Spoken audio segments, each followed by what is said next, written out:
তেজপুৰত পুলিং বিষয়া গ্ৰেপ্তাৰ নিৰ্বাচন কেন্দ্ৰিক খবৰ তেজপুৰত পুলিং বিষয়া গ্ৰেপ্তাৰ পোষ্টেল বেলেটত ভোট দি মোবাইলত ফটো মৰাৰ অভিযোগত গ্ৰেপ্তাৰ দৰং কলেজ ভোট গ্ৰহণ কেন্দ্ৰত এই ঘটনা ভোটদানৰ দৃশ্য নিজৰ মোবাইলত ফটো মাৰি ৰাখিছিল বিষয়াগৰাকীয়ে গ্ৰেপ্তাৰ হোৱা বিষয়াজন কামাল উদ্দিন শোণিতপুৰ পলিটেকনিকৰ কৰ্মচাৰী আজব কাণ্ড নিৰ্বাচন কাইলৈ ৰাতিপুৱাৰ পৰা ভোটদান হ'ব ইয়াৰ পূৰ্বে শোণিতপুৰত আমি সকলোৱে জানো শোণিতপুৰক কেন্দ্ৰ কৰি বিজেপি আৰু কংগ্ৰেছৰ মাজৰ ৰাজনীতি জমি উঠিছে তাৰ মাজত এগৰাকী পুলিং বিষয়া আকৌ গ্ৰেপ্তাৰ হৈছে কি কাৰণে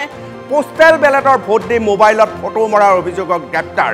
দৰং কলেজত ভোট কেন্দ্ৰত এই ঘটনা ভোটদানৰ দৃশ্য নিজৰ মোবাইলত ফটো মাৰি ৰাখিছিল বিষয়াগৰাকীয়ে গ্ৰেপ্তাৰ হোৱা বিষয়াজন কামাল উদ্দিন শোণিতপুৰ পলিটেকনিকৰ কৰ্মচাৰী আৰু এগৰাকী